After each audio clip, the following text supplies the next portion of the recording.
එපිට කොනට කළු පානා කැලේ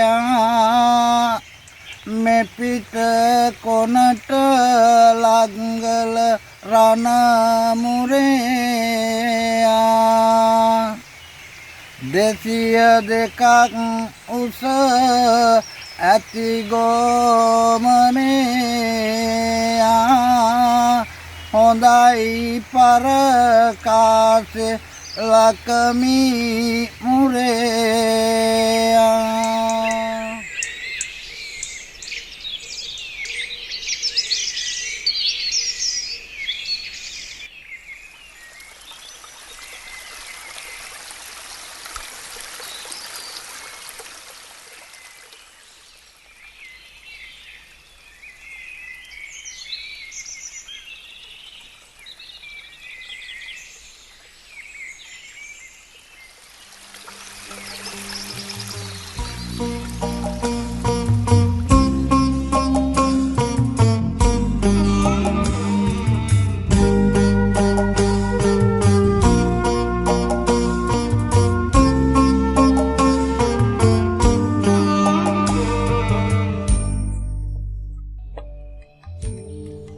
ශ්‍රී ලංකාවේ මධ්‍ය කඳුකරයේ උතුරු අන්තයේ පිහිටා ඇති දුම්බර කඳුකර වනාන්තරය මහවැලි ගංගා නිම්නයෙන් වෙන් වූ හුදකලා පාරිසරික දූපතක් ලෙස හැඩගැසී පවතී.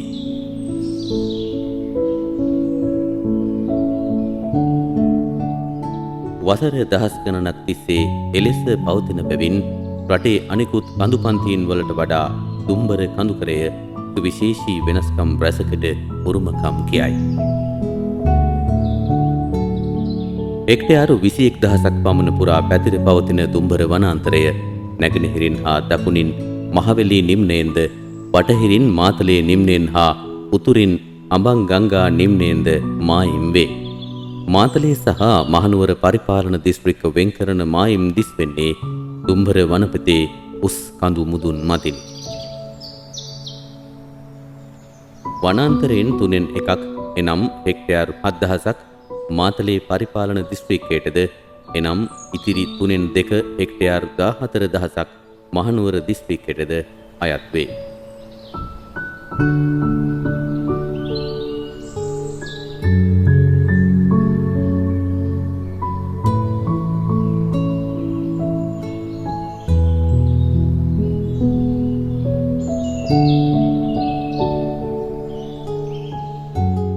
දුම්බර කඳුකරය එකිනෙක තෙරපීගත් කඳුවැටි සංකීර්ණයකින් සමන්විත වේ. වර්ග සැතපුම් 62ක් තුල මෙහි හොඳින් හඳුනාගත හැකි කඳුවැටි ප්‍රමාණය 35කි. දුම්බර කඳු සංකීර්ණයේ ප්‍රධාන කඳුවැටිය සැතපුම් 12ක් පුරා වයඹ ගිනිකොන දිශානුගතව පැතිර පවතී. එම කඳුවැටිය මාතලේ කරගහතැන්න ප්‍රදේශයේ සිට මැද මහනුවර දක්වා විහිදී යයි. ප්‍රධාන කඳුවැටියෙන් බෙදී යන පරිවාර කඳුවැටි මිහිතුම් හා සුලන් බාධක ලෙස ක්‍රියා කරමින් නිරන්තරයෙන් වලාකුළු සිප ගන්නා බැවින් තුමින් බර දුම්බර ලෙස මෙම කඳුකර ප්‍රදේශය අනාදිමත් කලක පටන් හඳුන්වනු ලබයි.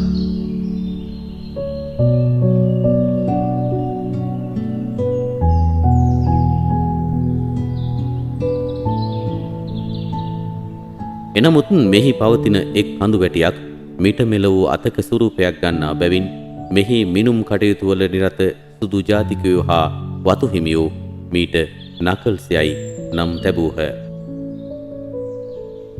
දුම්බර කඳුවලල්ලේ කඳුවැටි අඩි 3,000 පමණ සිට අඩි 6,000ට වැඩි උසක් දක්වා විහිදේ.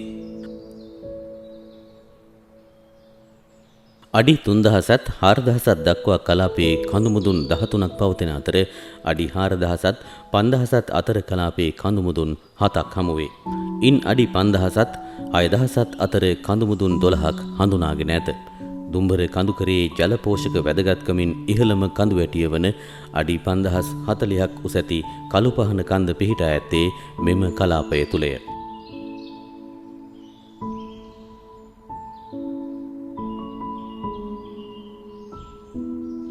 එසේම කඳු පන්තියේ නකල්ස් හා මීටර් 10906ක උසකින් යුතු ගොම්බානිය කඳු මුදුන් උසින් වැඩිම කලාපයේ මිහිදුම් කඳු වැටි ලෙස පැතිර පවතී.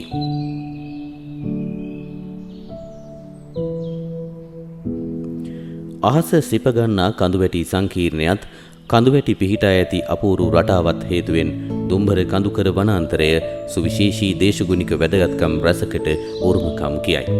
දුම්බර කඳුකරය ඊසාන දිග හා නිර්ත දිග යන මෝසම් සුළං දෙවර්ගයටම මිහිදුම් බාධකයක් වන නිසා අඩි 4000ට ඉහළ කලාපයේ ශීත දේශගුණික ලක්ෂණ පෙන්눔 කරයි.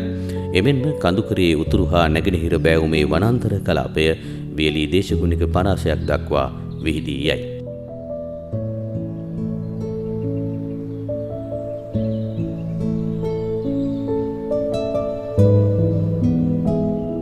ලෝකයේ බොහෝ රටවලට සාපේක්ෂව වියලි, තෙත් සහ ඉහළ කඳුකර යන සියලු කලාපීය දේශගුණික පරිසර කලාප ශ්‍රී ලංකාවේදී එක් දිනකින් විඳින්නට හැකියාව ඇති බව ප්‍රකට කරුණකි. නමුත් දුම්බර කඳුකරයේදී එම විවිධත්වය පැය කිහිපයකින් අත්විඳින්නට ලැබීම දුම්බර කඳුකරයේ දේශගුණික විවිධත්වයේ ලාක්ෂණිකත්වය ලොවට කියාපාන කදිම උදාහරණයකි.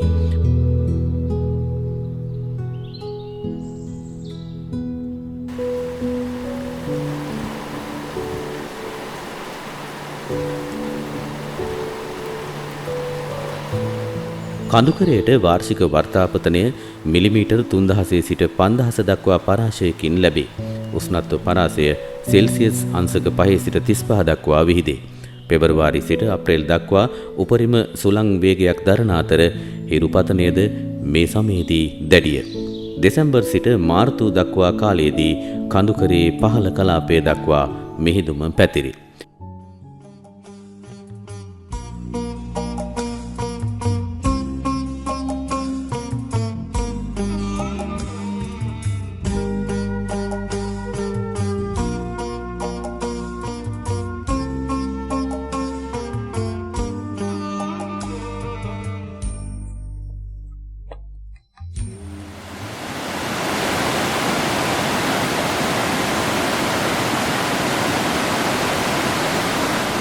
දේශගුණික වැදගත්කමට සමපාතීව කඳුකරය පෙන්වන මීළඟ සුවිශේෂීතාව ජල පෝෂකයේ වැදගත්කමයි. මිහිදුම් රොටු තුලින් උරාගන්නා ජල වාෂ්ප කඳුකර වනාන්තරයේ ලයිකන, පෙදපාසි, උඩවැඩියා වැනි අපිශාක පිරි බහුල වනවේන තුලින් උරාගෙන පස තුල උල්පත් මෝදු කරයි. ඍජුවම මෝසම් හා අන්තර් මෝසම් වර්ෂා මගින් කඩා හැලෙන ජලය කුඩා කුඩා ජල ධාරා බවට පත්වී දුම්බර කඳුකරය සුවිසල් ජල ධාරාවක් බවට පෙරලයි.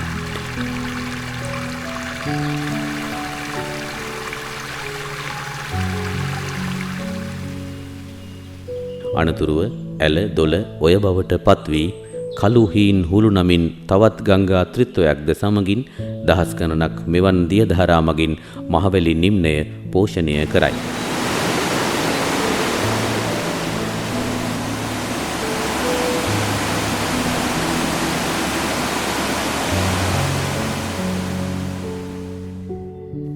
දකුණු පසින් වික්ටෝරියා ජලාශයද, උතුරින් කළුගඟ ජලාශයද, වයඹ දෙසින් මොරගහකන්ද මහා ජලාශයද පෝෂණය ලබන්නේ දුම්බර දියවරිනි.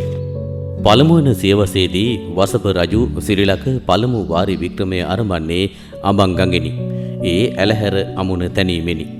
වර්තමානයේ අඹංගඟ සහ කළුගඟ ඔස්සේ ගලන දුම්බර දියදහර මහවැලි ජලය හා එක්ව රජරට වයඹ සහ උතුරු නැගෙනහිර ප්‍රදේශයන්හි දහස් සංඛ්‍යාත ලොකු කුඩා වැව් අමුණු ඇලදොල සියල්ල පුරවාලරුවේ ශ්‍රී ලංකාවේ විස්මිත භූගෝලීය පිහිටීමේ අනුහසිනි. මේ අනුව දුම්බර වනාන්තරතමෝ මධ්‍යම පළාතේදී 30%කින් මහවැලි නදියේ ජල ධාරාව ඉහළ නංවයි.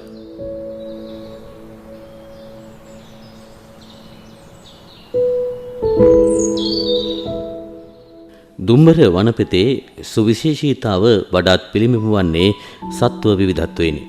විවිධ වනාන්තර කලාප තුල දිවිගෙවන ලොකු කුඩා සත්වයින් වනාන්තරයට ජීවය ලබා දෙයි. ගොඩබිම වසන කිරිබී බැරින සතුන් අතරින් අලියා, කොටියා, ගෝනා, වල්ලූරා, වැලිමුවා, හඳුන්දිවියා, කොළදිවියා, වල්බලලා, උගුඩු හා කලවැදි විශේෂමෙන්ම තවත් සත්වයින් රැසකගේ නිවහන වන්නේද දුම්බර වන පෙතයි. එසේම උරග හා උභයජීවී විවිධත්වය අතින්ද පක්ෂි හා මත්ස්‍ය විවිධත්වය අතින්ද දුම්බර වනාන්තරය පරදවන්නට තරම් තවත් වනාන්තරයක් ශ්‍රී ලංකාවේ නොමැති තරම්ය. සමස්ත මිහිතලයෙන්ම දුම්බරට පමණක් ආවේනික සත්වයින් රැසක් හඳුනාගෙන ඇත. උරගයින් අතරින් දුම්බර අංකටුස්සා, දුම්බර කුරුකටුස්සා, දුම්බර මහකැලෑ හුණා යන විශේෂ දුම්බරට පමණක් ආවේනිකයෝ වෙති. එසේම මත්ස්‍යයින් අතරින් දුම්බර ගල්පාඩියා, දුම්බර පෙතියා නොහොත් දංකුඩු පෙතියා, මල් පෙතියා නොහොත් රන් පෙතියා දුම්බර අද්විතීයත්වය ලොවට පසක් කරයි. රළු ගල්පාර මැඩියා සහ ගස්ගෙම්බන් කිහිප දෙනෙකුගේම නිවහන දුම්බර වනාන්තරයයි. එමෙන්ම ශ්‍රී ලංකාවට ආවේනික පක්ෂීන් ඇතුළුව පක්ෂි විශේෂ සිය ගණනක් දුම්බර අසිරිය වඩවයි.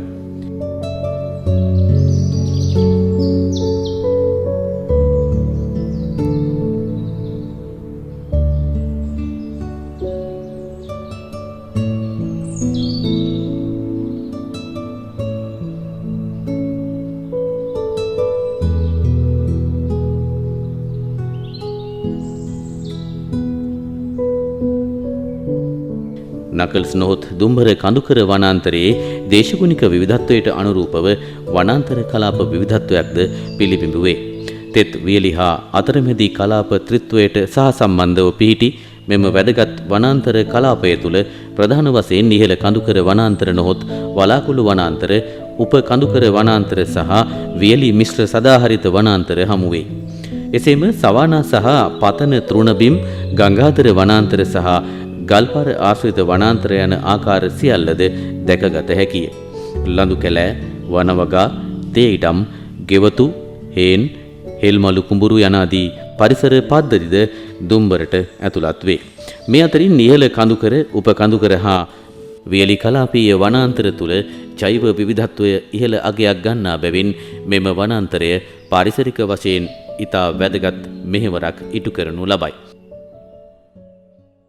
ලංකාර කෙත සැදුවේ නරවර සයංජාත රාත් හැල්ගෙන ගොඩ කර සුදම් දිවිය පුර යක්වැනි දුම්බර වනාන්තරය අනාදිමත් කලක පටන් සියලු ශ්‍රී ලාංකිකයන් හට බොහෝ යස ඉසුරු සපයන සොබාදහමේ විශිෂ්ට දායාදයකි. එහි ඉතිහාසය වසර දහස් ගණනක් ඈතට දිව යන කල්පිත මානව ශිෂ්ටාචාරයට අයත්ය. ප්‍රාග් ඓතිහාසික යුගයේ රාවණ පුවතේ සහ ඓතිහාසික යුගයේ විජය කුවේණී පුරාවෘතයේ සිට මේ දක්වා සියලු අවදීන්හි අස්පර්ශීය සාධක ඒ තුල හඳුනාගත හැකිය. ලක්දෙරණේ ආදී මුතුන් මිත්තන් අපට ඉදිරි කර ගිය ධන නිධානයක් වන දුම්බර වනපෙත අප කාටත් පිරිසිදු වාතය, ජලය, ආහාර, ඖෂධ ආරක්ෂාව, මානසික සහනය සහ සෞභාග්‍ය සපයනු ලබයි. ඕ දුම්බර වැසියන්ගේ සිරසාභිවන්දනයට බඳුන් වූ ආත්මීය දෙවොලයයි කීමේ වරදක් නැත. සමස්ත දුම්බර වනාන්තරය වටා මෙන්ම දුම්බර වනපෙත තුලද විසිරී පවතින හුදකලා ගම්මානවල වැසියන්ගේ ඕමනා එපාකම් සපුරා දෙන දුම්බර වනාන්තරය තවත් අතකින් ඔවුනට ජීවනෝපාය මාර්ග රසක් සලසා දෙනු ලබයි. වනපෙත තුලින් ගලා හැලෙන දිය දහරාවල නැවුම් සිසිල් ජලයෙන් සරුවන කෙත්වතු රන්කරල් උපද්දවන අතර වනාන්තරය තුල වැඩෙන කිතුල් වේවැල්, මඩු, කුරුඳු, ගොරකා, කරඳු මුංගු, බින්කොහොඹ, මීපැණි අනාදියෙන්ද ආර්ථිකයට සපයන අත්වැල සුළුපටු නොවේ. එසේම හේන් ගොවිතැන දුම්බරට සුවිශේෂීතා දක්වන නමුත් අද හේන් වගාව දුම්බරට සමුදෙමින් පවතී. කාලගුණය, ජල සම්පත, භූගෝලීය චමත්කාරය සහ ජෛව විවිධත්වය වැනි විශේෂ රැසකට තෝතැන්නක් වන දුම්බර කඳුකර වනාන්තරය සංචාරක ආකර්ෂණය අතින්ද ඉහළම සුදුසුකම් ලබාගෙන ඇත. දුම්බර වනාන්තරයේ පවතින සංකීර්ණ භූවිෂමතා මෙන්ම දේශගුණික වෙනස්කම් අත්විඳින්නටද වනවැස්ම සාකහා සතුන්ගේ විවිධත්වය දකින්නටද දුම්බර කඳුකරයට අසීමිත සංචාරකයින් පැමිණෙති. මාතලේ දිස්ත්‍රික්කයේ පිහිටි රිවර්ස්ටන්, පිටවල පතන, පිටවල පුංචි ලෝකාන්තය, ඉලුක්කුඹුර, තෙල්ගමුවය, ඇටැම්වල, නාරංගමුව, රණමුරේ වැනි පාරම්පරික ගම්මාන සහ ලකේගල, යහංගල, මානිගල යනාදී ස්ථාන සංචාරකයින්ගේ නිර්සිත පැහැරගත් තැන් අතර පෙරමුණේ ඇත. මහනුවරට අයත් මීමුරේ, ටින්ස්ටන්, දෝතලුගල, හීංගඟ, උඩුදුම්බර, පෝබට් ගැප්, අලුලෙන, නකල්ස්, ගෝමරේ, කැලෑබොක්ක සහ ගොම්බානියද ඉතා ජනප්‍රිය සංචාරක ගමනාන්ත වේ. දුම්බර වනපෙත සුන්දර දියඇලි රැසකට තිඹිරි ගෙයකි. පොත්තටවල සේරැල්ල, බඹරකිරි ඇල්ල, වැද්දා පැණි ඇල්ල, දුම්බර ඇල්ල, බඹරුන් ගහන ඇල්ල ඉන් ප්‍රධානය. මහනුවරට අයත් රත්න ඇල්ල, පොළුගල ඇල්ලද චිත්තාකර්ශනීය දියඇලි වේ. කලුපනේ නොවේද නිසිදු විලි ඇල්ල, අටන්වල නොවේද වැද්දගේ තැනි ඇල්ල, ගංගල නුහුත් පුත්තට වෙල සේරැල්ල, ගංගල ගන්නවය සරිනැද සංවැල්ල. කලක පටන් අවදිමත්ව සිදු කෙරෙන දුම්බර වනාන්තරයේ සංචාරක කටයුතු හා මඟ පෙන්වීම දැන් ක්‍රමවත් හා වගකීම් සහිත කාර්යයක් බවට පත්වෙමින් තිබේ.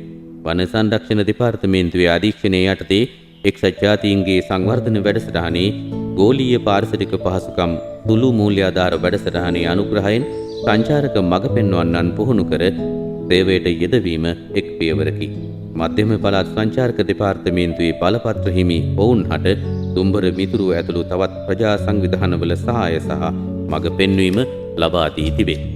දුම්බර වනාන්තරයේ සංරක්ෂිත මායිම් ගැසට් නිවේදනයක් මගින් ප්‍රකාශයට පත් කර නීතිමය වශයෙන් ආරක්ෂා කර ඇති නමුත් වනාන්තරයේ පැවැත්මට ඇති තර්ජන රැසකි.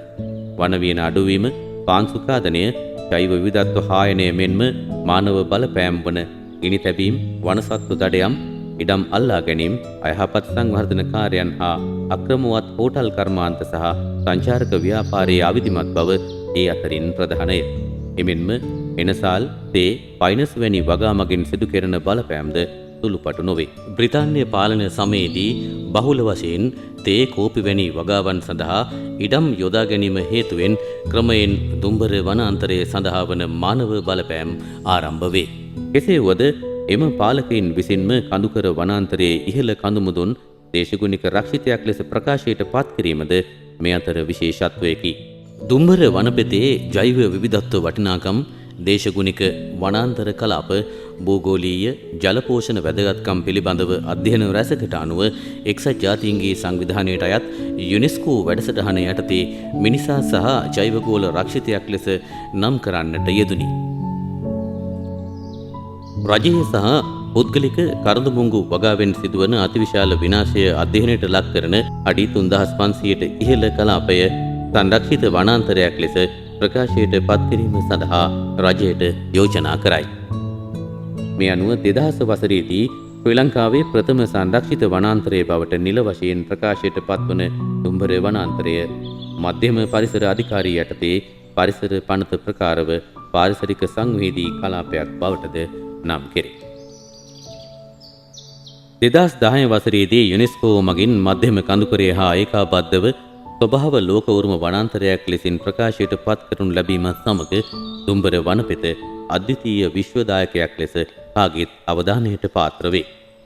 වනගහනය වැඩි කිරීම, පාංශු ඛාදනය අවම කිරීම, ජෛව විවිධත්ව සංරක්ෂණය යන ප්‍රධාන අරමුණු පෙරදැරිව දුම්බර ලෝක උරුම වනාන්තරය තවදුරටත් සංරක්ෂණය කර ශ්‍රී ලාංකික ප්‍රජාවටත් සමස්ත මිහිමඩලටත් උරුම කර දීම සඳහා එක්සත් ජාතීන්ගේ සංවර්ධන අරමුදලේ ජගත් පාරිසරික පහසුකම් සුළු මූල්‍යාධාර වැඩසටහන දක්වන දායකත්වය සුවිශේෂී වේ.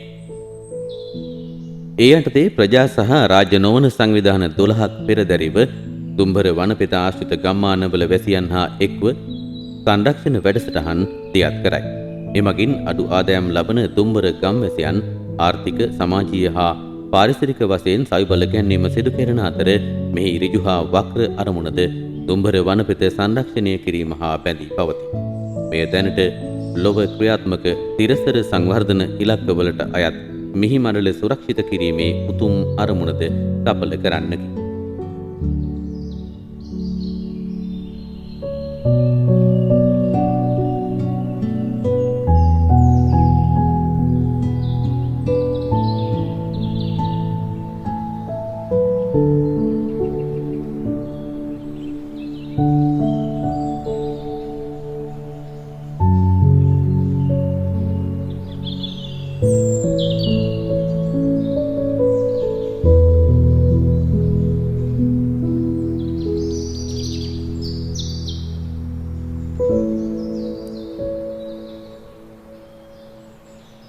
ශ්‍රී ලංකාවේ හදවත බඳු දුම්බර වනාන්තරයේ පැවැත්ම සහ සංරක්ෂණය වෙනුවෙන් දශක දෙකක කාලයක් පුරා නිස්සරණ අධ්‍යාසයෙන් කටයුතු කරන දුම්බර මිතුරෝ පරිසර සහ සංස්කෘතික පදනමේ වෑයමද විශ්වයෙන් අපට දායාද වූ මේ උදාර වූ පාරිසරික නිකේතනය සංරක්ෂණය කර අනාගත පරපුරට උරුම කර දීමයි.